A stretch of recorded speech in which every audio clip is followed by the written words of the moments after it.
দিয়েছেন। আপনি যদি ওই মূলনীতির আলোকে ইমাম আবু হানিফার কথা এবং রায়কে পর্যালোচনা করে ইসলাম মানেন, তাহলে আপনার সাথে আমার কোনো দ্বন্দ্ব নেই, কোনো মতানৈক্য নেই, কোনো মতভেদ নেই।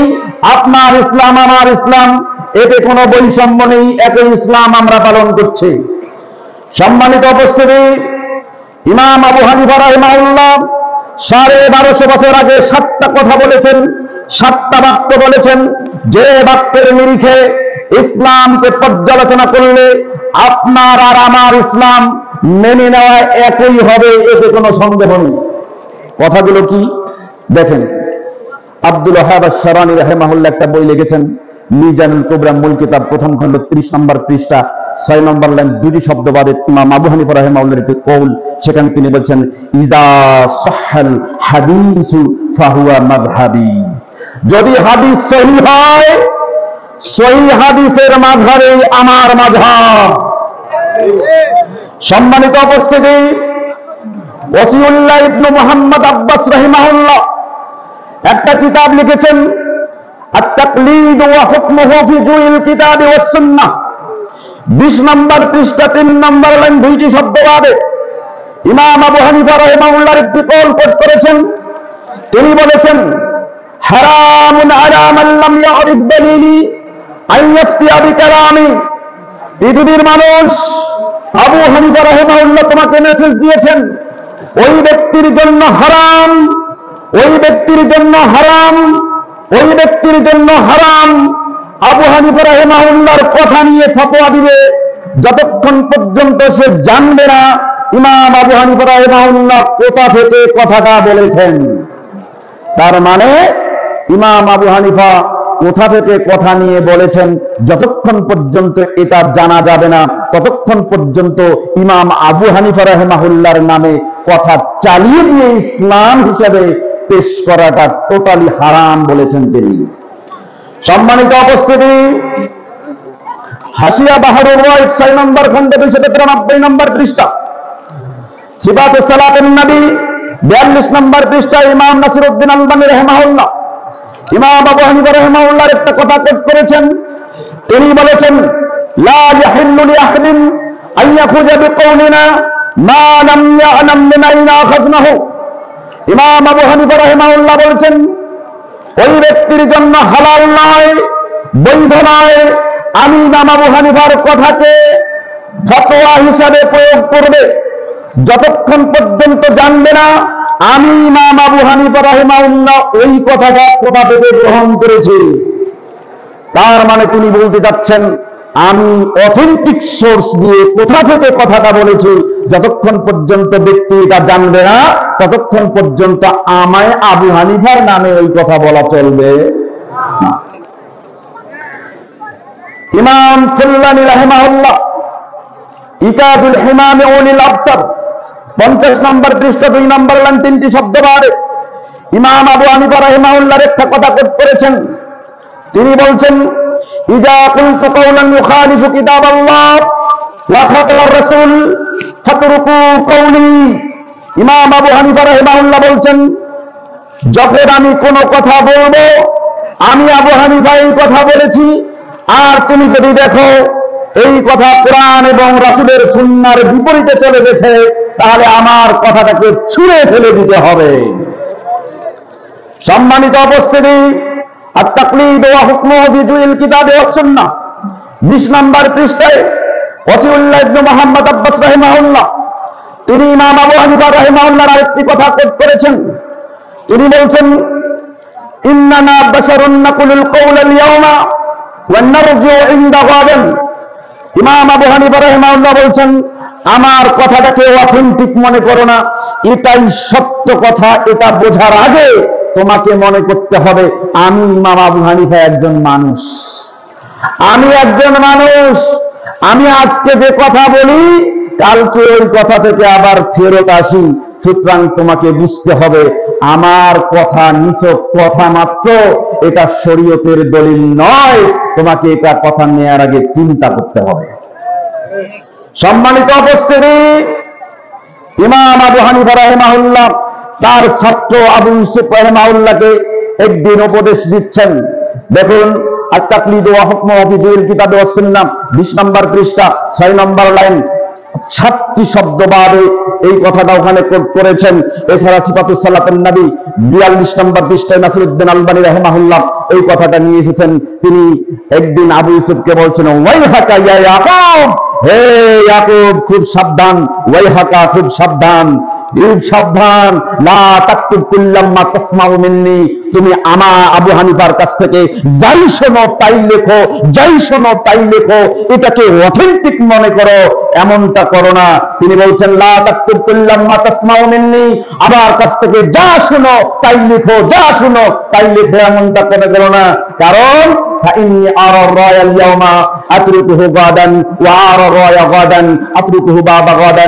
এই আবু ইয়াকুব তুমি জেনে রেখো, আমি ইমাম আবু হানিফা রাহিমাহুল্লাহ আজকে যে কথা বলছি আগামীকাল ওখান থেকে ফিরে আসবো, আগামীকাল যে কথা বলবো সেখান থেকে আবার পরশুদিন ফিরে আসবো। অতএব আমি মানুষ হিসাবে যে কথা বলি এই কথাকে দলিল মনে করো না। সর্বশেষ ইমাম আবু হানিফা রাহিমাহুল্লাহর কথা ভালো করে মনে রাখবেন, একটু কথাটা ধরেন। মিজানুল কুবরা মূল কিতাব প্রথম খণ্ড 9 নম্বর পৃষ্ঠা 2 নম্বর লাইনের 2টি শব্দ বাদে ইমাম আবু হানিফা রাহিমাহুল্লাহর কথা তিনি কোট করেছেন। এখানে দেখুন, ইমাম আব্দুল ওয়াহাব আশ-শারানি রাহিমাহুল্লাহ লিখেছেন, ইমাম আবু হানিফা রাহিমাহুল্লাহ বলছেন, ইয়াকুমুল কওলা ফি দীনিল্লাহি বির-রাই, পৃথিবীর মানুষ সাবধান জেনে রেখো, শরীয়তের ভিতরে রায় দিয়ে কোন কথাকে শরীয়ত মনে করে চালিয়ে দিও না। ইমাম আবু হানিফা রাহিমাহুল্লাহ বলছেন, ইয়াকুমুল কওলা ফি দীনিল্লাহি বির-রাই, আল্লাহর দ্বীনের ভিতরে নিজের মতবাদ, নিজের মন গড়ানো কথা দিয়ে এটাকে দ্বীন বলে চালিয়ে দিও না। তিনি বলছেন আলাইকুম বিইত্তিবাইস সুন্নাহ। ইমাম আবু হানিফা রাহিমাহুল্লাহ বলছেন তোমাদের জন্য আবশ্যক হচ্ছে, তোমাদের জন্য আবশ্যক হচ্ছে রাসূল সাল্লাল্লাহু আলাইহি সাল্লামের সুন্নাহর ইত্তেবা করা, অনুসরণ করা। এরপরে তিনি বলেছেন ফামান খারাজা আনহা ফাকাদ দাল্লা, যদি কোন ব্যক্তি রাসূলের সুন্নাহর ইত্তেবা থেকে বের হয়ে যায়, ফাকাদ দাল্লা, সে পথভ্রষ্ট হয়ে ইসলাম থেকে বের হয়ে গেছে। তার মানে ইমাম আবু হানিফা বোঝাতে চাচ্ছেন পৃথিবীর কোন মানুষের কথার দাম নাই, ইসলামে মানুষের কথা দিয়ে ইসলাম চলবে, এর 5 পয়সাও দাম নাই। কারণ ইসলামকে গ্রহণ করতে হবে ইত্তেবাউস সুন্নাহ, সুন্নাহর অনুসরণের মাধ্যমে। সম্মানিত উপস্থিতি, এবার ইত্তেবাউস সুন্নাহ কি এইটা আমাদেরকে বুঝতে হবে। আমার কথা যদি একটু মনোযোগ দিয়ে আপনারা শ্রবণ করার চেষ্টা করেন, নিঃসন্দেহে আজকের কথা আপনার জন্য আমার জন্য উপকার করবেই, এতে কোনো সন্দেহ নেই। একটু বোঝার চেষ্টা করুন। ধরে নিলাম আপনি আলিম ওলামাদেরকে উলিল আমর বলেছেন, রাইট। ধরে নিলাম আপনি শাসক বর্গকে উলিল আমর বলেছেন, রাইট। উলিল আমরের প্রায় 27টা ব্যাখ্যা রয়েছে। আল জামিলি আহকামুল কোরআন ইমাম কুরতুবী রাহিমাহুল্লাহ, তাফসীরে বাগাবীতে ইমাম বাগাবী রাহিমাহুল্লাহ, তাফসীরুল কোরআনুল আযীম ইবনে কাসীর রাহিমাহুল্লাহ অনেকগুলো ব্যাখ্যা নিয়ে এসেছেন, যে ব্যাখ্যাগুলো বিশ্লেষণ করলে ওইটার উপরে, এই আয়াতের এই শব্দের উপরে একটা বক্তব্য দেওয়া যাবে প্রায় 4 ঘন্টা। এটা আমার লাগবে, আপনার কম লাগতে পারে। সম্মানিত উপস্থিতি, যেটা বলতে চাচ্ছিলাম, এটা আর ইত্তেবা এর মধ্যে ইতা থাকবে, কিন্তু ইতা এর মধ্যে ইত্তেবা থাকবে এমনটি নয়। আমরা আল্লাহ সুবহানাহু ওয়া তাআলার ইতাআত করব, কিন্তু আল্লাহ সুবহানাহু ওয়া তাআলার ইত্তেবা কেমনে করব? চিন্তা করেন, রাসূলের ইতাআতও করব, ইত্তেবাও করব। এবার আসেন ইত্তেবাটাকে বুঝি। ইত্তেবা কাকে বলে? জিজ্ঞাসা করা হয়েছিল ইমাম আবু দাউদ রাহিমাহুল্লাহকে, তিনি এই 4 প্রশ্নের উত্তর দেননি, তিনি নকল করেছেন আহমদ ইবনে হাম্বল রাহিমাহুল্লাহর কাছে। 164 হিজরিতে জন্মগ্রহণ করেছেন, 241 হিজরিতে ইন্তেকাল করেছেন ইমাম আহমদ ইবনে হাম্বল। আজ থেকে 1250 বছর আগেকার কথা। একটু চিন্তা করে দেখুন, তাকে জিজ্ঞাসা করা হয়েছিল ইত্তেবা কি। ইমাম আবু দাউদ রাহিমাহুল্লাহ মাসাইলে আবি দাউদ 276 নম্বর পৃষ্ঠা 17-90 নম্বর ক্রমিকে ইত্তেবা এই শব্দের বিশ্লেষণ ওখানে লিখেছেন। ইত্তেবা ওয়া আইয়াত্তাবিআ না আইয়াত্তাবিআন নবী সাল্লাল্লাহু আলাইহি ওয়াসাল্লাম ওয়া আন আসহাবিহি। তিনি বলতেছেন ইত্তিবা হচ্ছে মা জাআ আনিন নবী সাল্লাল্লাহু আলাইহি ওয়াসাল্লাম ওয়া আন আসহাবিহি, নবী করিম সাল্লাল্লাহু আলাইহি ওয়াসাল্লাম থেকে যা এসেছে এবং সাহাবায়ে কেরাম থেকে যা এসেছে এটার অনুসরণ করার নাম হচ্ছে ইত্তিবা। তখন তাকে জিজ্ঞাসা করা হলো যে এরপরে যে তাবিরা এসেছে, তো তাবিদের কাছ থেকে যেটা এসেছে সেটা কি করব? তখন তিনি বলছেন সুম্মা হুয়া মিন বা'দি তাবিঈন হুয়া মুখায়্যারুন, এরপরে সাহাবীর পরে তাবিদের কাছ থেকে যা এসেছে এইটা মেনে নেওয়ার ব্যাপারে তোমার ইচ্ছা, তুমি ইচ্ছা দিলে। কোরআন এবং সুন্নাহর সাথে সাদৃশ্য থাকলে মেনে নাও, কোরআন সুন্নাহর সাথে সাদৃশ্যতা না থাকলে সেটাকে ছেড়ে নাও।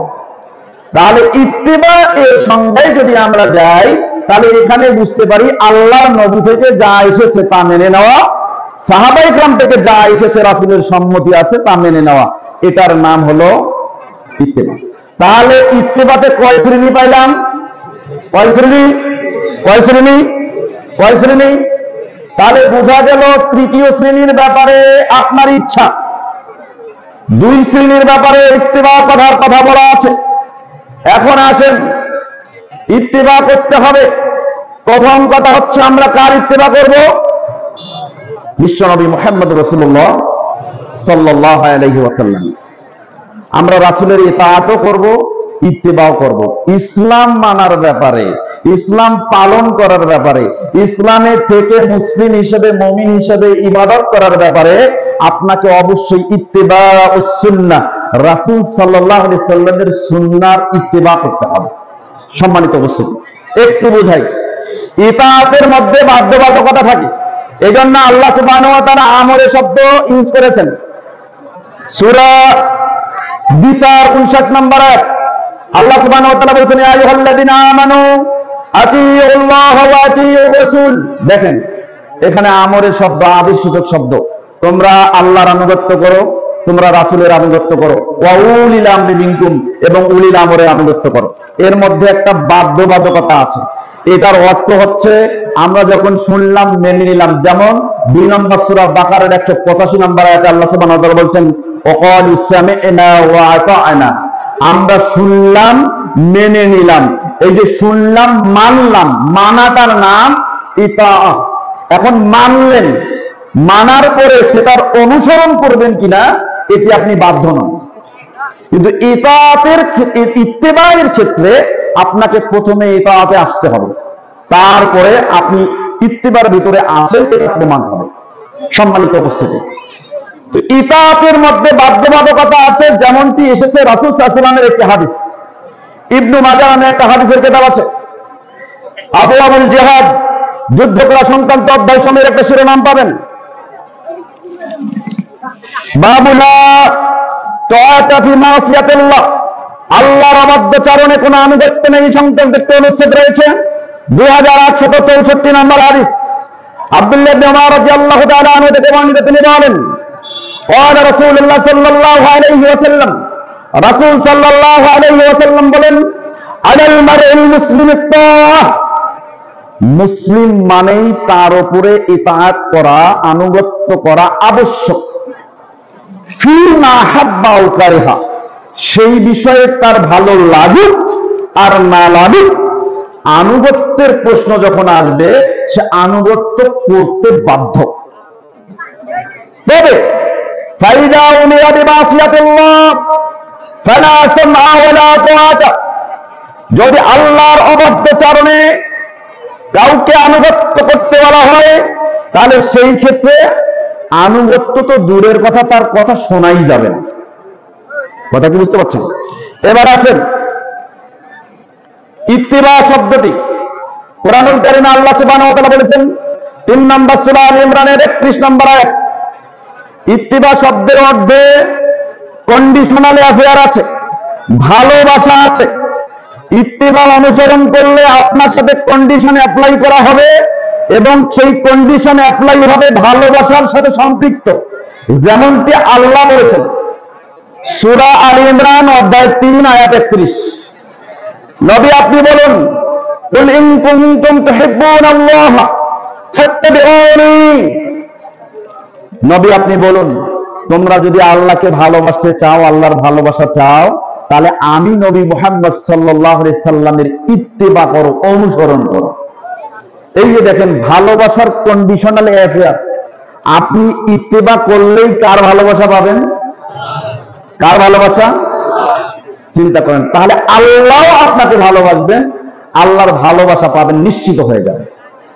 সম্মানিত উপস্থিতি, আল্লাহ সুবহানাহু ওয়া তাআলা সূরা ইউসুফ অধ্যায় 12 আয়াত 108 এর মধ্যে বলছেন, কুল হাযিহি সাবিলি, নবী আপনি বলুন এটাই আমার রাস্তা, আদউ ইলাল্লাহি আলা বাসীরা, আমি এই রাস্তায় আহ্বান করি জাগ্রত জ্ঞান সহকারে।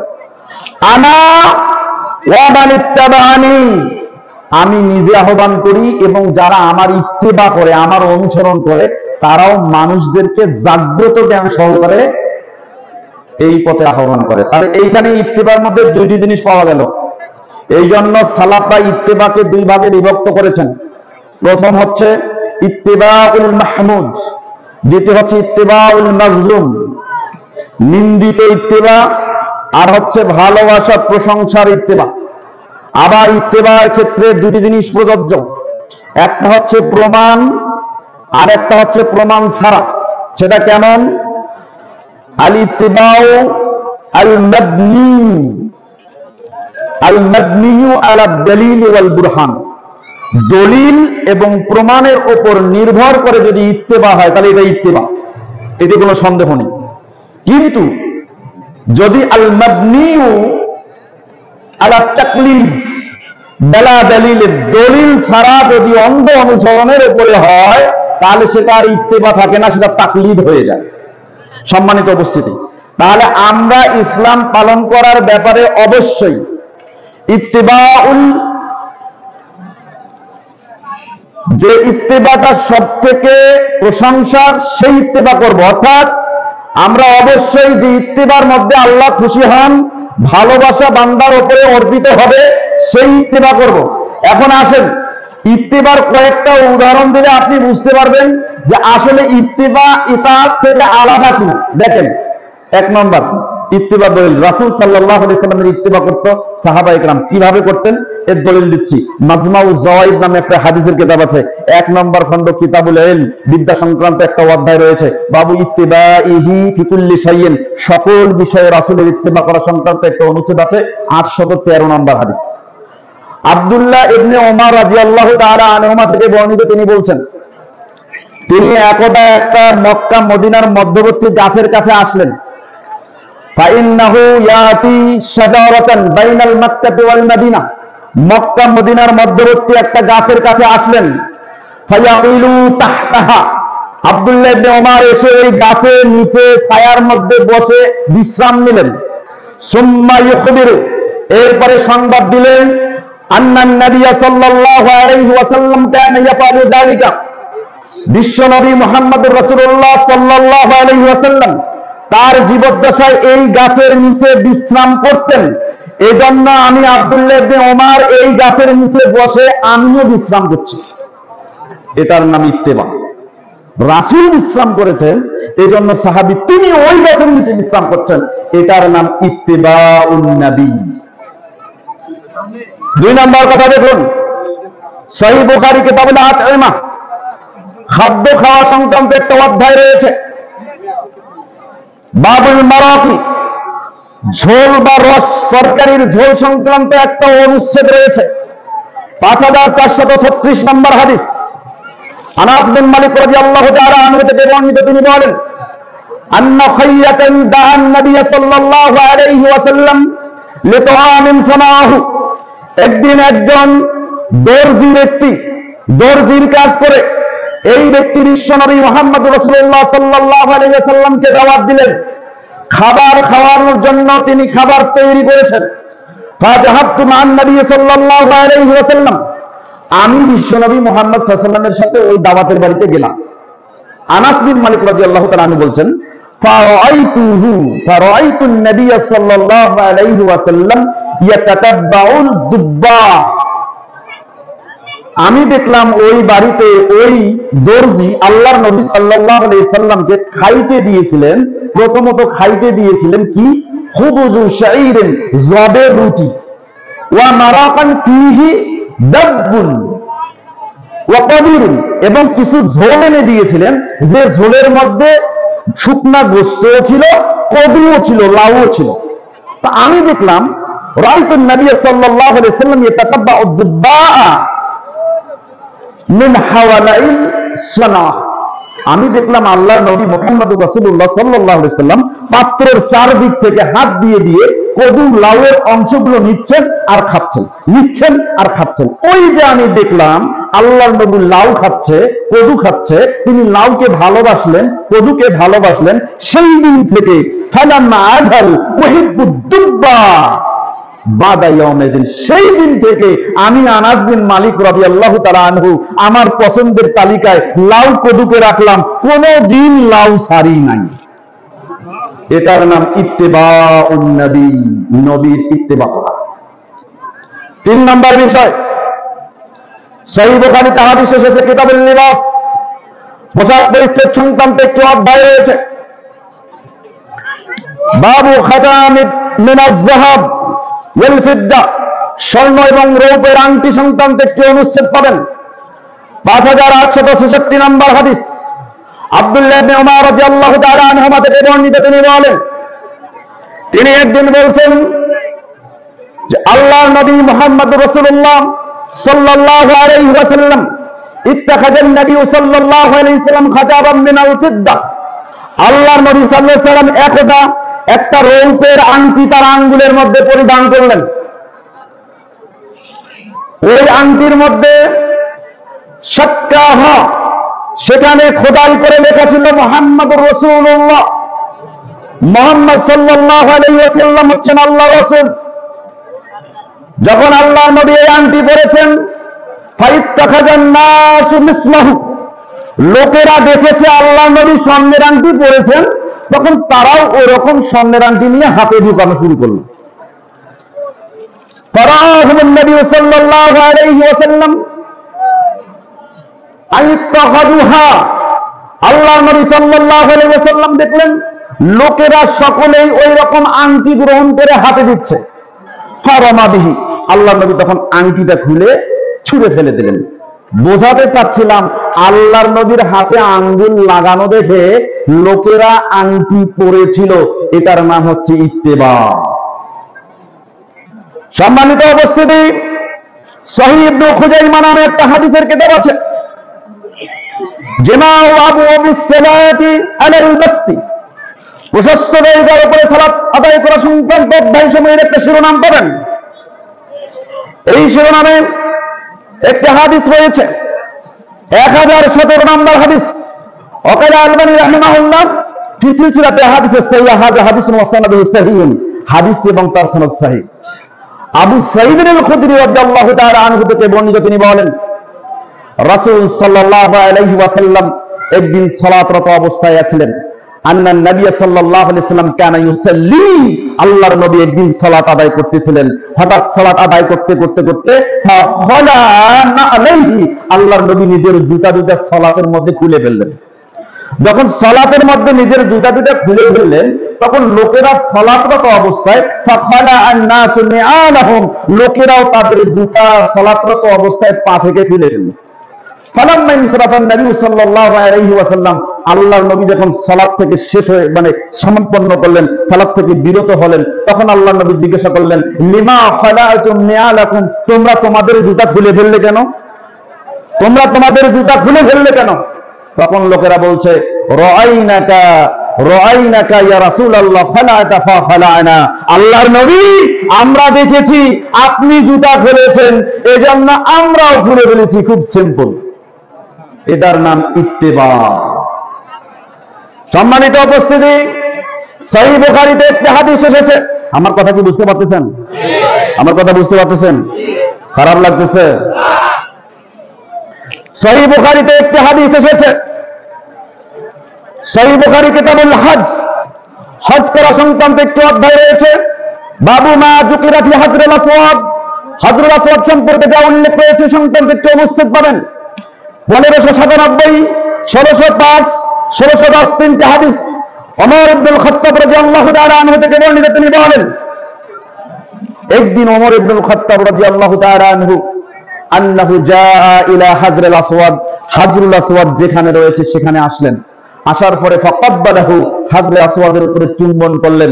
চুম্বন করার পরে সুম্মা ক্বালা, এরপরে ওখানে দাঁড়িয়ে বলছেন, ইন্নী লা আলামু, নিশ্চয়ই আমি জানি, আন্নাকা হাজারুন, তুমি একটা পাথর। হাজরে আসওয়াদকে বলছেন, ও পাথর, নিশ্চয়ই আমি জানি তুমি একটা পাথর। লা তানফা ওয়া লা তাজুরু, তুমি উপকারও করতে পারো না, ক্ষতিও করতে পারো না, তুমি নিয়ারলি স্ট্রং, তুমি একটা নিছক পাথর ছাড়া কিছু নয়। তবে জেনে রেখো,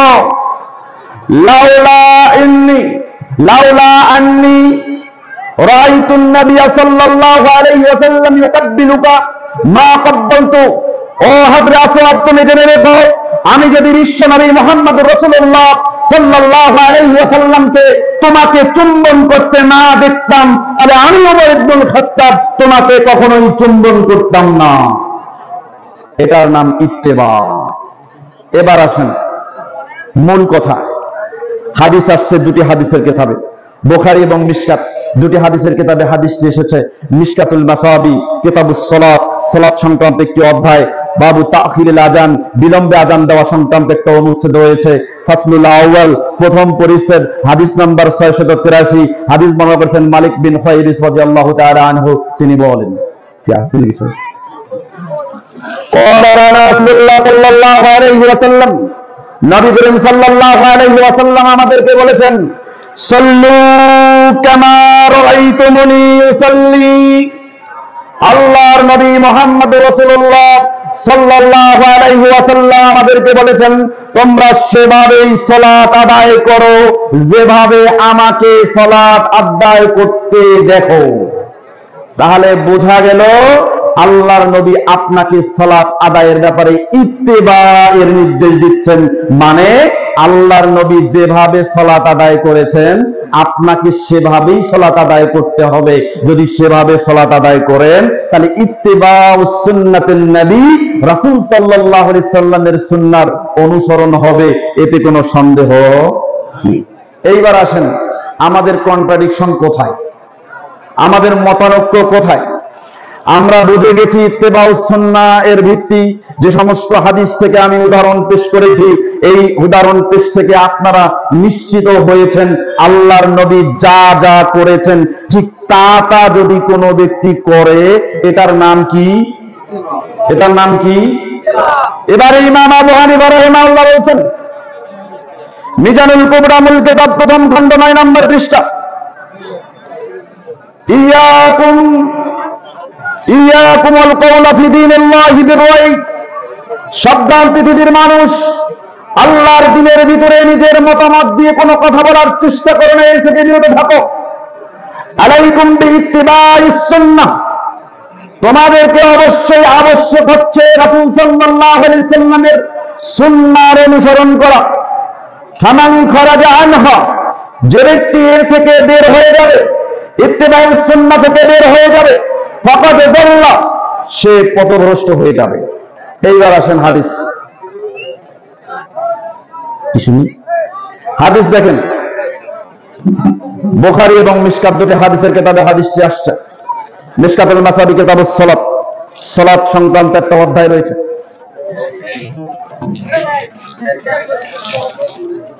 কি সমস্যা, কি সমস্যা, কি সমস্যা, কথা বলতেছেন কেন? ভলান্টিয়ার ভাইয়েরা যারা আছেন তারা কথা বন্ধ করেন। আল্লাহর নবী কথা বলার আগেই জারির ইবনে আব্দুল্লাহ রাদিয়াল্লাহু তাআলা আনহুকে এক নির্দেশ দিতেন, আগে চুপ করাও।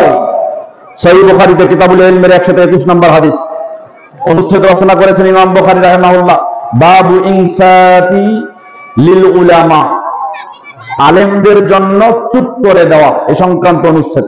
অতএব চুপ হয়ে যান, কথা বলবেন না। যদিও আমি আলেম নই, আমি তালিবুল ইলম, কিন্তু এই মুহূর্তে যেহেতু আপনারা আমার কথা শুনছেন, আপনাদের উপরে আমি আলেম।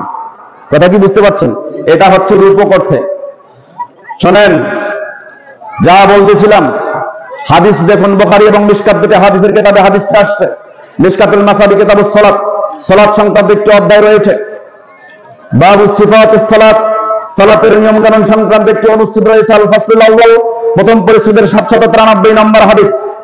আব্দুল্লাহ ইবনে ওমর রাদিয়াল্লাহু তাআলা আনহুমা থেকে বর্ণিত, তিনি বলেন রাসূল সাল্লাল্লাহু আলাইহি ওয়াসাল্লাম সম্পর্কে তিনি বলছেন, আন্নান নবী সাল্লাল্লাহু আলাইহি ওয়াসাল্লাম কানা ইয়ারফাউ ইয়াদাইহি হাযওয়া মানকাবাইহি, কানা ইয়ারফাউ ইয়াদাইহি হাযওয়া মানকাবাইহি ইযা ইফতাতাহা আস-সালাতা ওয়া ইযা কাব্বারা লির-রুকুই ওয়া ইযা রাফা রা'সাহু মিনার রুকুই। আল্লাহর নবী মুহাম্মদুর রাসূলুল্লাহ সাল্লাল্লাহু আলাইহি ওয়াসাল্লাম সালাত আদায় করেছেন। যখন সালাত শুরু করেছেন, আল্লাহর নবী দুই হাত উত্তোলন করেছেন। যখন আল্লাহর নবী রুকু করতে যাবেন, তাকবীর দিবেন, তখন আল্লাহু আকবার বলে দুই হাত উঠিয়েছেন। যখন আল্লাহর নবী রুকু থেকে মাথা উঠিয়েছেন, তখন আল্লাহর নবী দুই হাত উঠিয়েছেন। এটার নাম হচ্ছে রফুল ইয়াদাইন। এই রফুল ইয়াদাইন স্বয়ং আল্লাহর নবী মুহাম্মদুর রাসূলুল্লাহ সাল্লাল্লাহু আলাইহি ওয়াসাল্লাম নিজে করেছেন মর্মে বুখারী, মুসলিম, আবু দাউদ, তিরমিজি, নাসাই, ইবনে মাজাহ 6টি হাদিসের কিতাব। যে হাদিসের কিতাবকে সাধারণ পাবলিকেরা মনে করে এই হাদিসের কিতাব হচ্ছে সিহা সিত্তা, 6টি সহিহ হাদিসের কিতাব। আমরা একে বলে থাকি কুতুবে সিত্তা, 6টি বই বা কিতাব গ্রন্থ। এই কিতাব গ্রন্থের মধ্যে সবথেকে বিশুদ্ধ হাদিসের সংগ্রহ মারায় এখানে 51টি হাদিস রয়েছে। 51টি হাদিস হচ্ছে শুধুমাত্র আল্লাহর নবী মুহাম্মদুর রাসূলুল্লাহ সাল্লাল্লাহু আলাইহি ওয়াসাল্লাম সালাতের সময় যখন শুরু করেছেন, আল্লাহু আকবার বলে শুরু করার সময় রফুল ইয়াদাইন করেছেন। রুকুতে যখন যাবেন, আল্লাহু আকবার বলে রফুল ইয়াদাইন করেছেন। এরপরে রুকু থেকে যখন মাথা উঠিয়েছেন, সামি আল্লাহু লিমান হামিদা বলে রফুল ইয়াদাইন করেছেন। তাহলে প্রমাণ হয় আল্লাহর নবীর কর্ম। আর এই কর্ম যে করে সে রাসূলের কি করে?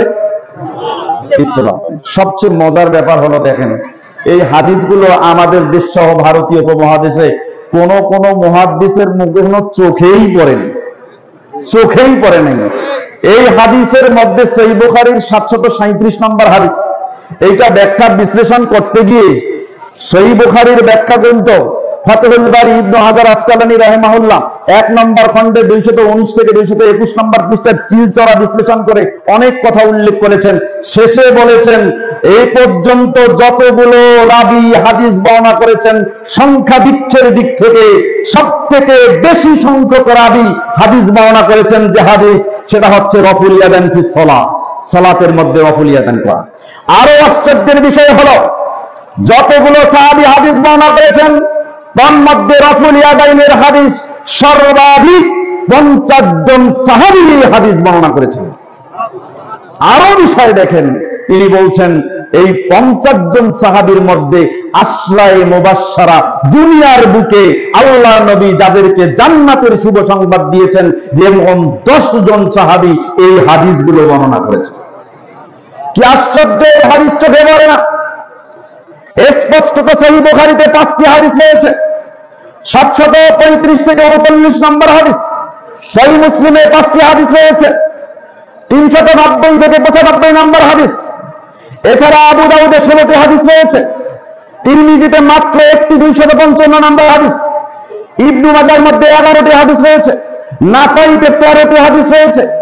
মোট 51টি হাদিস রয়েছে শুধু বুখারী, মুসলিম, আবু দাউদ, নাসাই, তিরমিজি, ইবনে মাজাহ। এখনো মুহাদ্দিস চোখে দেখে নেই, তাহলে এরা কার ইত্তেবা করে? কার ইত্তেবা করে? সম্মানিত উপস্থিতি, আপনি রফুল ইয়াদাইন করেন না, আমার কোনো জ্বালা নেই। আপনি রফুল ইয়াদাইন করেন না, আমার কোনো ক্ষতি নেই। আপনি রফুল ইয়াদাইন করেন না, আমার কোনো হিংসা নাই। কিন্তু আপনি যখন আমাকে ব্যঙ্গ করে বলেন এখন একদল বের হয়েছে, হাতগুলো এরকম উঠে কি বলে ঘোড়ার লেজের মতো শুধু ঝাপাঝাপি করে, আরো কিছু মুহাক্কিক আলেম নাকি আমাদের দেশে বের হয়েছে, ব্যঙ্গ করে বলে আমরা নাকি হাত বাঁধার সময় বলি আল্লাহু আকবার, ঘাড়ের মধ্যে হাত নিয়ে। অবাক হয়ে যায়, সারা বছর বুখারী পড়া হাদিস খুঁজে পাও না, এখন বলতেছে রফুল ইয়াদাইনের হাদিস মানসুখ হয়ে গেছে। মানে রহিত হয়ে গেছে। এখন রহিত যে হয়ে গেল, রহিত করলো কে, কোন হাদিস, এই হাদিসটা দেখতে চাই। এখন তারা হাদিস দেখাবে সহিহ মুসলিম, সহিহ মুসলিম কিতাবুস সালাত, সালাত সংক্রান্ত একটি অধ্যায় 27 নম্বর অনুচ্ছেদ 430 নম্বর হাদিস। ওরা বলতেছে এই 430 সহিহ মুসলিমের এই হাদিসটা রফুল ইয়াদাইনের সমস্ত হাদিসগুলোকে মানসুখ করে দিয়েছে, রহিত করে দিয়েছে। তখন আমরা খুঁজতে গেলাম, আচ্ছা দেখি তো যে হাদিসটা রফুল ইয়াদাইনের হাদিসকে মানসুখ করে দিয়েছে সেই হাদিসটা কি করা যায়। দেখতে গেলাম, হাদিস বর্ণনা করেছেন জাবির বিন সামুরা রাদিয়াল্লাহু তাআলা আনহু, সহিহ মুসলিমের 430 নম্বর হাদিস বাদ দিকে দেখবেন। তিনি বলছেন, জাবির বিন সামুরা রাদিয়াল্লাহু তাআলা আনহু বলছেন, খরাজা আলাইনা রাসূলুল্লাহ সাল্লাল্লাহু আলাইহি ওয়াসাল্লাম, আল্লাহর নবী আমাদের কাছে বের হয়ে আসলেন।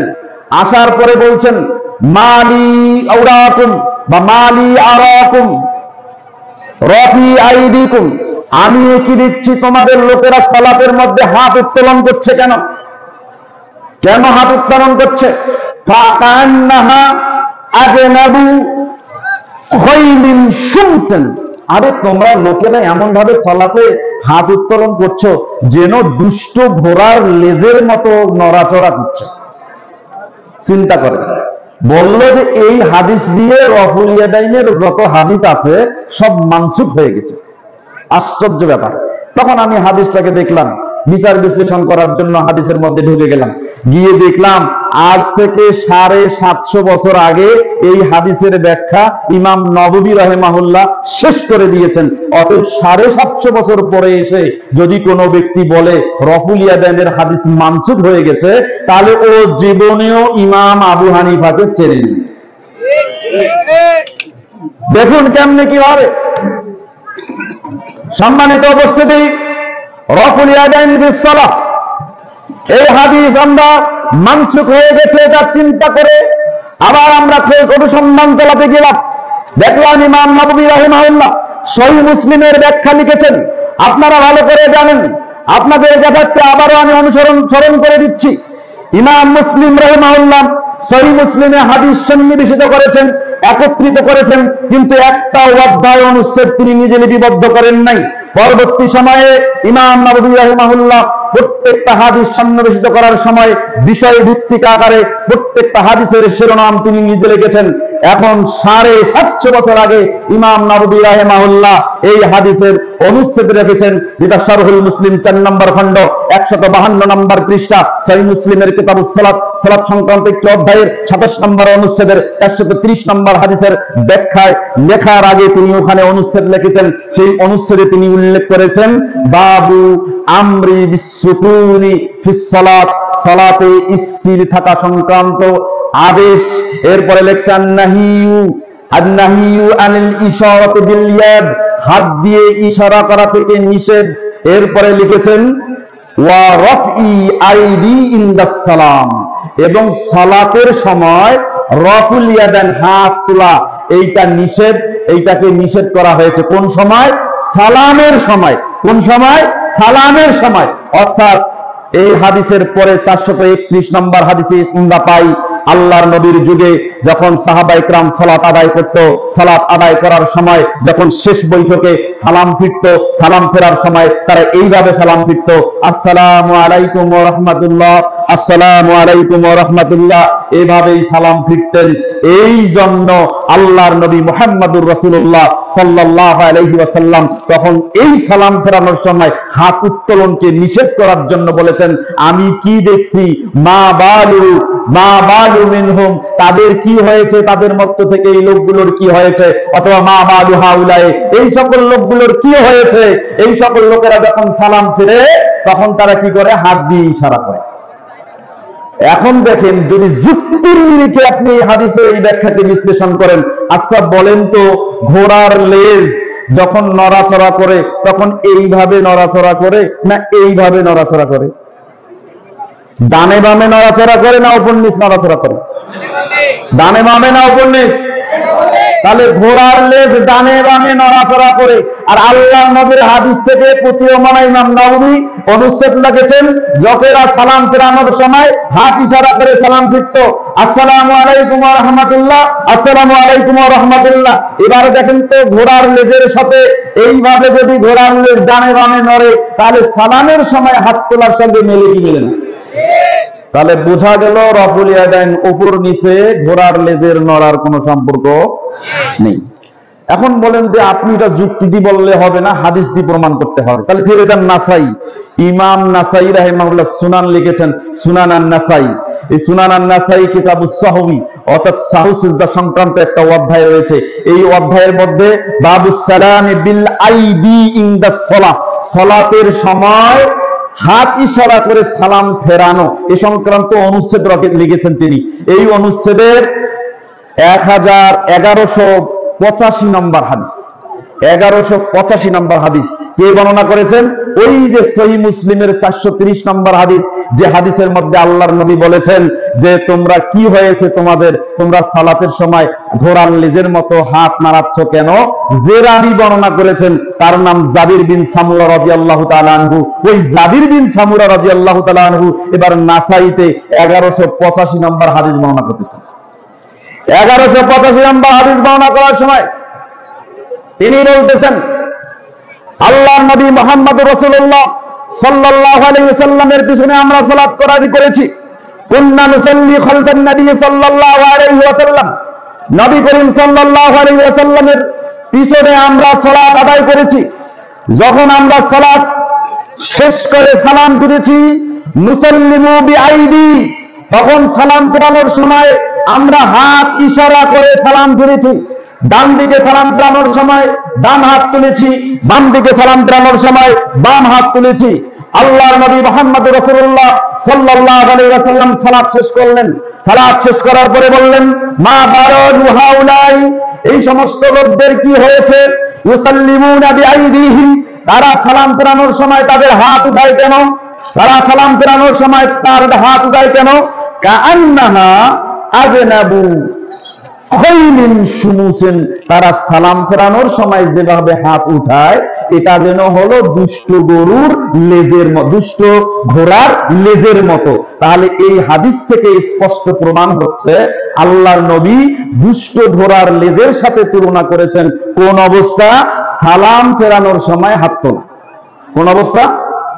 সালাম ফেরানোর সময় হাত তোলা। তাহলে বোঝা গেল রফুল ইয়াদাইনের সময় আল্লাহর নবী মুহাম্মদুর রাসূলুল্লাহ সাল্লাল্লাহু আলাইহি ওয়াসাল্লাম এই অবস্থাকে দুষ্ট ঘোড়ার লেজ নাড়ানোর সাথে তুলনা করেন না।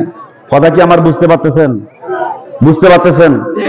সম্মানিত উপস্থিতি, আমার প্রশ্ন হলো, আপনি রফুল ইয়াদান করিয়েন না, হয়তো আল্লাহ আপনাকে ক্ষমা করে দিবে, আমার কোনো স্বার্থ নেই, আমার কোনো ঝগড়া নেই, আমার কোনো বিবাদ নেই, আপনার সাথে আমার কোনো মতানৈক্য নেই। আমি যখন করছি তখন আপনার গা জ্বলে কেন? আমি যখন রফুল ইয়াদান করি তখন আপনার গা জ্বলে কেন? প্রশ্ন আমার এখানে, একটু কথা ভালো করে মনোযোগ দিয়ে শোনার চেষ্টা করুন। ইমাম তাবারানী রাহিমাহুল্লাহ মুজামুল কাবীর এই গ্রন্থের মধ্যে 819 নম্বর হাদিসের মধ্যে উল্লেখ করেছেন, উকবা ইবনে আমির রাদিয়াল্লাহু তাআলা আনহু বলছেন, যে ব্যক্তি রফুল ইয়াদান করে ফাইন্নাহু ইউকতাবু বিকুল্লি ইশারাতিন ইউশিরুহা, যখন রফুল ইয়াদান করে, প্রত্যেকটা রফুল ইয়াদান করার সময় যখন সে হাত ইশারা করে, বিকুল্লি উসবুইন দারাজাতুন আও হাসানা, প্রত্যেকটা রফুল ইয়াদান করার বিনিময়ে এক একটা আঙ্গুলের বিনিময়ে আল্লাহ এক একটা করে নেকি তার আমলনামায় দেন। আমি যদি আপনার জলে কেন? জলা বন্ধ করেন, জলা বন্ধ করেন। যদি জলা বন্ধ না করেন, ইমাম আবু হানিফা রাহিমাহুল্লাহর নামে যা ছড়াচ্ছেন এতে আপনি নিজেই ফেঁসে যাবেন। বন্ধ করেন। ইমাম আবু হানিফাকে অনুসরণ করার জন্য আমরাই সব থেকে অগ্রগণ্য, সব থেকে কাছাকাছি আমরা। আপনারা করেন না, প্রমাণ হয় নাই, প্রমাণ করতে পারবেন না। আমরা ইমাম আবু হানিফাকে অনুসরণ করি। কি দিয়ে বোঝাবো? কি দিয়ে বোঝাবো? সম্মানিত উপস্থিতি, আমার কাছে একটা সালাতের বই আছে, পূর্ণাঙ্গ নামাজ শিক্ষা সহি নুরানি, লিখেছেন মূল মাওলানা আশরাফ আলী থানভী রাহিমাহুল্লাহ। কোনো অভিযোগ নাই আমার কথা হলো, আপনি যদি আমার সালাত আদায় করা দেখে প্রশ্নবিদ্ধ করেন, আপনার যদি জ্বলে যায়, তা আমি আপনাকে বলছি এরকম শত শত কিতাব আছে আপনাদের, যদি এই কিতাবের স্বীকার করা শুরু করে এই বাংলার জমিনে এই কিতাবের দলিল আপনারা টিকাতে পারবেন না। অতএব বন্ধ করেন, জ্বলা বন্ধ করেন, অ্যালার্জি বন্ধ করেন। আমরা আপনাদের সালাত নিয়ে অত ইন্টারেস্টেড নই, অত উদ্বিগ্ন নই। তবে যদি আসেন আমাদেরকে ব্যঙ্গ করেন, এই ব্যঙ্গতার জবাব দেওয়ার জন্য এই গোটা বৃহত্তর রংপুরে বাইরে থেকে আমরা কোনো ওস্তাদ শায়েখ নিয়ে আসবো না, আমরা নিজেরাই যথেষ্ট, ইনশাআল্লাহ নিজেরাই যথেষ্ট। মনে রাখবেন। এবার আসেন আরেকটা বিষয়ে যাই। সালাতে কোথায় হাত বাঁধবো এটা আমরাই টেনশনে নাই, কিন্তু আমাদের থেকে তারা উদ্বিগ্ন বেশি। এত উদ্বিগ্ন যে তাদের হাদিস নিজের ইসে রেখে আমাদের হাদিস কোথায় আছে সেগুলো বের করে সিজার করা শুরু করে দিয়েছে। এবার আমরা যদি উল্টা পোস্টমর্টেম করা শুরু করে দেই, বাংলার জমিনে কোন মায়ের বেটা মাথা বুঝতে এত সামনে আজ মোকাবেলা কর টিকতে পারবে না দলিলের সামনে, ইনশাআল্লাহ বলে যাচ্ছি। ভালো করে মনে রাখেন, হাত কোথায় বাঁধবেন এ নিয়ে আমাদের ইন্টারেস্ট নেই। আপনি ছেড়ে দিয়ে নামাজ পড়েন, আপনি হাত ছাড়ে দেন, আমাদের কোনো দুঃখ নেই। আপনি হাত বাঁধিলেন না, কোনো দুঃখ নেই আমাদের। কিন্তু আমরা যখন বুকে হাত বাঁধছি তো আপনার জ্বলে কেন? কেন জ্বলে? এই জন্য আপনাকে বলছি, আগে আপনার হাদিসের পোস্টমর্টেম হবে। আমি দেখেন, হাত কোথায় বাঁধবেন, বুকের উপরে বাঁধবেন নাকি নাভির নিচে বাঁধবেন, এই হাদিসগুলা নিয়ে কিন্তু একটা টালমাটাল অবস্থা। কোন পক্ষের সব থেকে শক্তিশালী মত দিয়ে হাদিস প্রতিষ্ঠিত করে তার মতকে উজ্জীবিত করবে, এই মর্মে স্পষ্ট কোন দলিল কোন পক্ষেরও নেই। তবে কম্পারেটিভলি তুলনামূলক বাজ বিচার যদি করেন, তাহলে একটা হাদিস সহি আছে। কোনটা? হাত বাঁধলে বাঁধতে হবে বুকের ওপরে। কোথায়? এখন ওরা বলতেছে না বুকের ওপরে হাদিস বাঁধা যাবে না। কেন? যে হাদিস আছে ও হাদিস পুরাই জয়ীফ জাল। কেন? ওদের এই শাইখ নাসিরউদ্দিন আলবানী রাহিমাহুল্লাহ, ওখানে একজন রাবি আছে, তার নাম হচ্ছে মুআম্মাল। এই মুআম্মাল সম্পর্কে নাসিরউদ্দিন আলবানী তাহকিক করে বলে দিয়েছে হাদিস, এই হাদিসে খুবই দুর্বল, অতএব এই হাদিসের সনদ টিকবে না, এই হাদিসটি দুর্বল।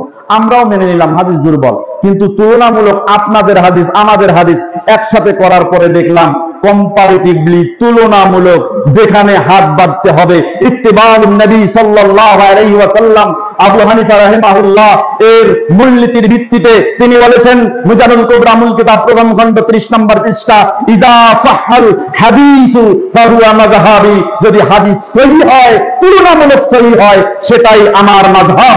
সেই ভিত্তিতে হাত বাঁধতে হবে, অবশ্যই বুকের উপরে বাঁধতে হবে, এটাই তুলনামূলক সহিহ হাদিস। এখন আসেন হাদিসগুলো একটু বিচার বিশ্লেষণ করি। সহিহ ইবনে খুজাইমা নামে একটা হাদিসের কিতাব আছে, জিমাউ আবওয়াবিস সালাহ, সালাত সংক্রান্ত অধ্যায়সমূহের একটা শিরোনাম পাবেন। এই শিরোনামে 479 নম্বর হাদিস, হাদিসটি বর্ণনা করেছেন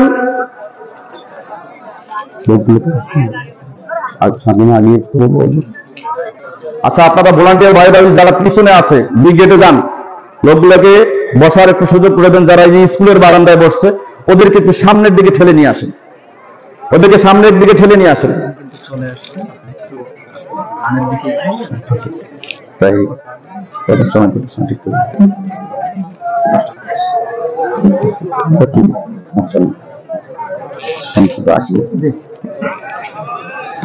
আচ্ছা যাই হোক, সম্মানিত উপস্থিতি, একটু বোঝার চেষ্টা করেন, একটু বোঝার চেষ্টা করেন। সর্বপ্রথম আমি বলছি, নাভির নিচে হাত বাঁধতে হবে মর্মে 6টি থেকে 7টি হাদিস পাওয়া যায়। যদিও একাধিক সনদে অনেকগুলো সনদ পাওয়া যায়, কিন্তু সনদের সূত্রে সমস্ত রাবীর বিশ্লেষণ করলে দেখবেন 6টি থেকে 7টি হাদিসের বেশি পাওয়া যায় না। এই হাদিসগুলোর মধ্যে অন্যতম একটি হাদিস, যেটি মুসনাদে আহমদের 870 নম্বর হাদিস এবং সহিহ ইবনে খুজাইমা মুসান্নাফ ইবনে আবি শাইবা 3959 নম্বর হাদিস, আবু দাউদ 756 থেকে 58 নম্বর হাদিস। এই হাদিসগুলোর মধ্যে 6টি হাদিস রয়েছে যে হাদিসগুলোর মধ্যে হাত বাঁধার কথা এসেছে তাহতাস সুররা, নাভির নিচে। নাভির নিচের হাদিস নিয়ে আমি বিশ্লেষণ করলে হয়তো আপনারা বলবেন যে আপনারাই বিশ্লেষণ করছেন, আপনারা বিপক্ষে, তো এই জন্য আপনারা বিপক্ষে কথা বলেন। এই জন্য আমি বলছি, দেখুন সহিহ জামে তিরমিজি, এই তিরমিজির ব্যাখ্যা গ্রন্থ হচ্ছে তুহফাতুল আওয়াজি 2 নম্বর খণ্ডের 89 নম্বর পৃষ্ঠা 5 নম্বর লাইনের পরে তাহতাস সুররার যে কয়েকটি হাদিস এসেছে সেই হাদিসগুলোকে এখানে নিয়ে এসে আব্দুর রহমান মুবারকপুরী রাহিমাহুল্লাহ তিনি আজ থেকে প্রায় 250 বছর আগে এটার ফয়সালা টেনে দিয়েছেন। তিনি এখানে উল্লেখ করেছেন তাহতাস সুররা সম্পর্কে কয়েকটি হাদিস এসেছে, তার মধ্যে হাদিল আহাদিসু আল্লাতী ইস্তাদাল্লা বিহা আলা ওয়াজহিল ইয়াদাইনি তাহতাস সুররা ফি সালাত, সালাতের মধ্যে তাহতাস সুররা নাভির নিচে হাত বাঁধার যে হাদিসগুলো রয়েছে, কদ আরাফতু, আমি আব্দুর রহমান ইবনে মুবারকপুরী আমি জেনেছি আন্নাহু লা ইউসলাহু ওয়াহিদুম মিন হালিল ইস্তিদলাল, শরীয়তের দলিল হিসাবে এই 6টি হাদিসের একটিও দলিল হিসাবে গ্রহণযোগ্য নয়। এবং তিনি এখানে 14 এবং 15 নম্বর লাইনে এসে আলী ইবনে আবি তালিব রাদিয়াল্লাহু তাআলা আনহু ছোট্ট একটি সূরা, সূরাতুল কাউসার এর একটি আয়াত আছে, ফাসাল্লি লিরাব্বিকা ওয়ানহার, এই ওয়ানহার শব্দের তাফসীর করেছেন আলী ইবনে আবি তালিব রাদিয়াল্লাহু তাআলা আনহু। তিনি বলছেন ও কাউলুহু তাআলা, আল্লাহ সুবহানাহু ওয়া তাআলার বাড়ি ওয়ানহার বিওয়াজহিল ইয়াদাইনি আলা সাদরি ফিস সালাতি কামা তাকাদ্দামা, ইতিপূর্বে যে আলোচনা হয়েছে আলী ইবনে আবি তালিব রাদিয়াল্লাহু তাআলা আনহু ওয়ানহার শব্দের তিনি বিশ্লেষণ করেছেন, তাফসীর করেছেন যে বিওয়াজহিল ইয়াদাইনি আলা সাদরি ফিস সালাতি কামা তাকাদ্দামা, ইতিপূর্বে যে রকম হাত বাঁধার যে হাদিসগুলো পেশ করা হয়েছে বুকের উপরে, ওয়ানহার শব্দের অর্থ তিনি বিশ্লেষণ করে বলতেছেন ফাসাল্লি, তোমরা সালাত আদায় করো, ওয়ানহার এবং নহরের উপরে বুকে হাত বাঁধো। সুবহানাল্লাহ ওয়া বিহামদিহি। আলী ইবনে আবি তালিব রাদিয়াল্লাহু তাআলা আনহু যদি এই আয়াতের তাফসীর করে, আপনি যদি বুকের উপরে হাত বাঁধা ওয়ানহার শব্দ দিয়ে নির্ধারণ করে দিয়ে দেয়, তাহলে এই মুহূর্তে এসে 1400 বছর পরে কোন মফিজউদ্দিন আমাদের সালাতকে ব্যঙ্গ করলো, আর সেই ভয়ে আমাদের কিছু ভাই মসজিদে যায় না সালাত আদায় করতে। সাবধান, আপনাকে জেনে দিচ্ছি আপনার প্রতিনিধিত্বের দায়িত্ব আমি নিচ্ছি, আপনার প্রতিনিধিত্বের দায়িত্ব আমি নিচ্ছি। আপনাকে বলছি, আমি প্রথমেই স্বীকার করে নিয়েছি 2টাই হাদিস তালমাটালের মধ্যে আছে, তবে তুলনামূলক সহিহ হাদিস যদি বলেন তাহলে অবশ্যই তুলনামূলক সহিহ হাদিস এই বুকের উপরে বাঁধতে হবে, এটাই সহিহ। কেন? একটা হাদিস দিয়ে আমি এর শাওয়াহিদ, একটা প্রামাণিক অর্থের হাদিস আপনার সামনে পেশ করার চেষ্টা করব। বুখারীতে হাদিসটি এসেছে, মুসলিমে এসেছে, মিশকাতুল মাসাবি কিতাবুস সালাত, সালাত সংক্রান্ত একটি অধ্যায় রয়েছে, বাবু সিফাতুস সালাত, সালাতের নির্ধারণ সংক্রান্ত একটি অনুচ্ছেদ রয়েছে, 700 ফাসলুল আউয়াল প্রথম পরিচ্ছেদে 798 নম্বর হাদিস। এই হাদিসের মধ্যে বলা হয়েছে কানান নাসু ইউমারুনা, সালেহ ইবনে সাদ রাদিয়াল্লাহু তাআলা আনহু থেকে বর্ণিত, তিনি বলছেন কানান নাসু ইউমারুনা আইয়াদা ইয়াদাহুল ইয়ুমনা আলা ইয়াদি আলা জিরাইহিল ইউসরা। আল্লাহর নবী মুহাম্মদুর রাসূলুল্লাহ সাল্লাল্লাহু আলাইহি সাল্লামের পরে সাহাবীদের যুগে লোকদেরকে আদেশ করা হতো আইয়াদা ইয়াদাহুল ইয়ুমনা, ডান হাতকে রাখার জন্য নির্দেশ দেওয়া হতো আলা জিরাইহিল ইউসরা, বাম হাতের জেরার উপরে, বাম হাতের জেরার উপরে ডান হাত রাখার আদেশ দেওয়া হতো। এখন জেরা কি? জেরা বুঝি না, জেরা কি? জেরা বুঝি না, এই জন্য জেরা বুঝাই। দেখেন একটা হাদিস, আল্লাহ আদম আলাইহিস সালামকে সৃষ্টি করেছেন, করার পরে সর্বপ্রথম সালাম দেওয়ার জন্য একটা ফেরেশতার দলের নিকট প্রেরণ করেছিলেন।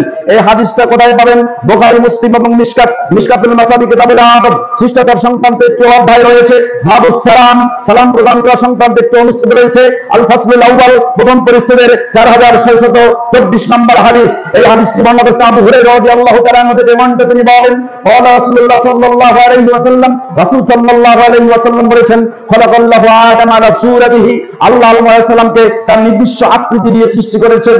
তুলুহু 60 জিরাআন, আদম আলাইহিস সালামের দৈর্ঘ্য ছিল 60 জিরা। জিরা মানে কি এখন? জেরা মানে কি? 60 জেরা মানে তাহলে 60 হাত। এখন বলছেন জেরা মানে যে হাত, ডিকশনারি কি বলে? আল মুনজিদ। আল মুনজিদ নামে একটা অভিধান গ্রন্থ আছে, 233 পৃষ্ঠা, 1 নম্বর কলামের 3 নম্বর শব্দ হচ্ছে জেরা। সেখানে জেরা শব্দের অর্থ বলা আছে মিন তারফাইল মিরফাকান, বিতারফাইল মিরফাক ইলা তারফাইল উসবুল উসতা, অর্থাৎ এই কনুয়ের মাথা থেকে মধ্যমা আঙ্গুলের মাথা পর্যন্ত এটাকে বলা হয় জেরা। তাহলে এইটা কয় হাত? কয় হাত? তাহলে বাম জেরার উপরে এবার ডান হাত রাখতে হবে। বাম জেরা কোনটা দেখেন তো? এইখান থেকে এই মাথা পর্যন্ত না? এবার আইছেন হাদিসবাদ, জেরার উপরে হাত রাখবো। দেখেন এবার ডান হাত বাম জেরার উপরে রাখলাম, এবার হাত স্থাপন করেন তো কোথায় যায়? কোথায় যায়? তাহলে এই হাদিস থেকেই প্রমাণ হচ্ছে, সহিহ বুখারী থেকে, আল্লাহর নবী মুহাম্মদ রাসূলুল্লাহ সাল্লাল্লাহু আলাইহি ওয়াসাল্লামের যুগে, নবী মুহাম্মদ সাল্লাল্লাহু আলাইহি ওয়াসাল্লাম সহ পরবর্তী সাহাবাদের যুগে লোকদেরকে আদেশ দেওয়া হতো বাম জেরার উপরে ডান হাতকে স্থাপন করার জন্য। এজন্য সালাতে যদি বাম জেরার উপরে ডান হাতকে স্থাপন করা হয়, নিঃসন্দেহে সেটা নহরের উপরে আসবে। এজন্য আলী ইবনে আবি তালিব রাদিয়াল্লাহু তাআলা আনহু, ফাসাল্লি লিরাব্বিকা ওয়ানহার, সালাত আদায় করুন, নহরের উপরে হাত বাঁধুন, এই ব্যাখ্যা করেছেন। নিঃসন্দেহে প্রমাণ হয়ে গেল হাত বাঁধতে হবে বুকের উপরে। আপনি বাঁধিয়েন না, হাত ছেড়ে দেন, আমার কোনো জ্বালা নাই, কোনো যন্ত্রণা নেই, কোনো উদ্বেগ নেই, কোনো টেনশন নেই, কোনো বিতর্ক নেই, কিন্তু আমার দেখে যেন আপনার না জ্বলে। সম্মানিত উপস্থিতি, যাই হোক, সময় শেষ।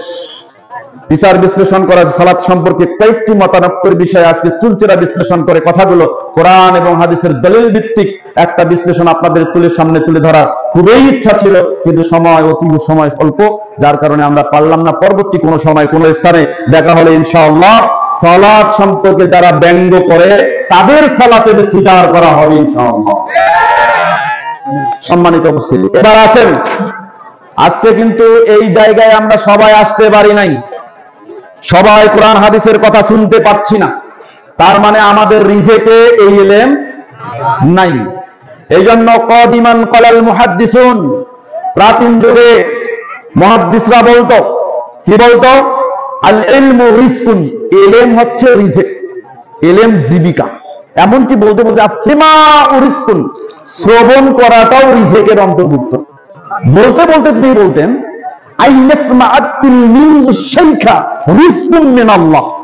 একজন ছাত্র শিক্ষকের কাছ থেকে শুনে এই শ্রবণ করাটাও আল্লাহর রিজিকের অন্তর্ভুক্ত।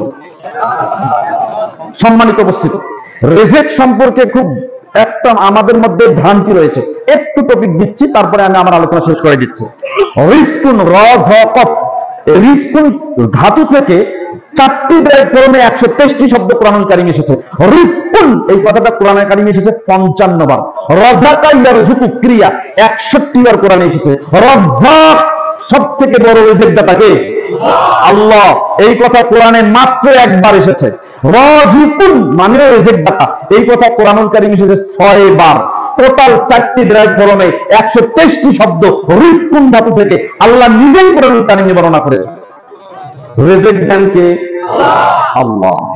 এখন বড় লোক টাকা দিচ্ছে, দান করছে, গরিব মানুষের পেট পুরা হয়ে গেছে, তার মানে গরিবের রিজিক কে দিল?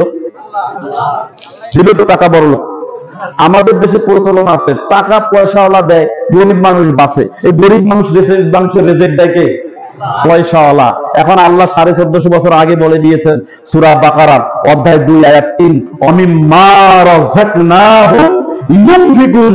ও ধনী ভাই, তুমি যে টাকা দাও ওটা তোমার টাকা না, আমি আল্লাহ তোমাকে যেটা রিজিক হিসেবে দিয়েছি ওখান থেকেই তুমি গরিবকে দাও। তাহলে আপনার পকেটে যে এখন টাকা আছে, এই টাকায় আপনি বিরাট ধনী। এই টাকা কার? কার?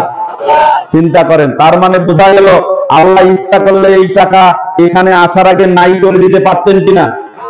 আপনার যেটা বাপের সম্পদ আপনি পাইছেন ওইটা আপনার না, ওইটা আপনার বাপেরও না। আল্লাহ যদি ইচ্ছা করতেন আপনার দাদার আমলে ওই সম্পদ নাই করে দিতে পারতেন, আপনার বাপও পাইতো না, আপনিও পাইতেন, হতো না? চিন্তা করেন, তাহলে আপনার পকেটে টাকা কার? কার টাকা? আল্লাহর টাকা। এখন সকালবেলা ঘুম থেকে ওঠার পরে আমাদের সাথে 4 জন ফেরেশতা এবং 1 জন জিন থাকে। 3 জন ফেরেশতা 1 জন জিন, অর্থাৎ 1 জন মন্দ করিম, 1 জন ভালো করিম। এছাড়া কিরামান কাতিবিন সম্মানিত 2 জন ফেরেশতা আমাদের নেকি এবং গুনাহগুলো লিখছে। তার সাথে সকালে যখন ঘুম থেকে উঠলেন, আল্লাহ নবী মুহাম্মদ রাসূলুল্লাহ সাল্লাল্লাহু আলাইহি ওয়াসাল্লাম, বুখারীতে হাদিস আসছে মিশকাতুল মাসাবি কিতাবুজ যাকাত, যাকাত প্রদান করা সংক্রান্ত একটি অধ্যায়ে 1860 ও 62 দুটি হাদিস আবু হুরায়রা থেকে বর্ণিত। তিনি বলছেন, মা মিন ইয়াউমিন ইসবিহুল ইবাদু ফীহি ইল্লা মালাকানি ইয়ানজিলান। সকালবেলা যখন বান্দা ঘুম থেকে ওঠার পরে সাথে সাথে 2 জন ফেরেশতা আসমান থেকে নাজিল হয়। একজন বলতে থাকে, আল্লাহুম্মা আতি মুনফিকান খলাফান, আল্লাহ এই ব্যক্তি সকালবেলা ঘুম থেকে ওঠার পর তার পকেটে টাকা ছিল, টাকা নিয়ে তোমার রাস্তায় ব্যয় করেছে, আল্লাহ এই ব্যক্তিকে তার সম্পদ সহ সমৃদ্ধি দান করো। আর একজন বলতে থাকে, আল্লাহুম্মা আতি মুমসিকান তালাফান, আল্লাহ এই ব্যক্তির টাকা ছিল, সম্পদ ছিল, পকেটে হাতও দেয় নাই, টাকাও বের করে নাই, তোমার রাস্তায় ব্যয় করে নাই, আল্লাহ এই ব্যক্তিকে ওর সম্পদ সহ অপদস্থ করো। এবার বলেন তো, দোয়া চান না অভিশাপ চান? কারা কারা দোয়া চান একটু হাত তুলে দেখান। দেখেন মাঝে মাঝে হাত ওঠে নাই, মাঝে মাঝে হাত ওঠে নাই, মাঝে মাঝে হাত ওঠে নাই, ওই জায়গায় হাত ওঠে নাই, ওই জায়গায় হাত ওঠে নাই। হাত তোলেন, তোলেন। এবার সরাসরি যেখানে টাকা আছে সেখানে ঢোকান। এই মাহফিলে অনেক খরচ, হাফেজদের বিদায় হবে।